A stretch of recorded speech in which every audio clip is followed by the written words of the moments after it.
How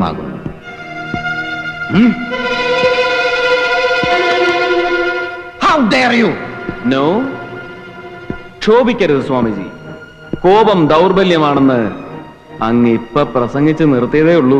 Madhavan, what nonsense! ഇരിക്കുക. ദാ ഇത് വെച്ചോളൂ. ക്ഷോഭം വരുമ്പോ ജപിച്ചോളൂ, ആശ്വാസം കിട്ടും. Swami Amurthanandaji, Amurthananda Peetha, institute of yoga and meditation in pursuit of Bharatiya culture, social, historic, vedic and tantric. തേങ്ങ കൊല. എടോ, വിവരമുള്ളവർ എഴുതി വെച്ചിട്ടുണ്ട്, a saint can be a rascal, but a rascal can never be a saint. സന്യാസിക്ക് തെമ്മാടിയാവാം, പക്ഷെ ഒരു തെമ്മാടിക്ക് ഒരിക്കലും ഒരു സന്യാസിയാവാൻ കഴിയില്ലെന്ന്. സെക്രട്ടേറിയറ്റിന് മുന്നിലും കന്നിമര മാർക്കറ്റിലും എല്ലാം 1.5 അണയ്ക്ക് കഞ്ചാവ് വിറ്റ് നടന്നിരുന്ന പഴയ ഒരു ചരിത്രമില്ല തനിക്ക്.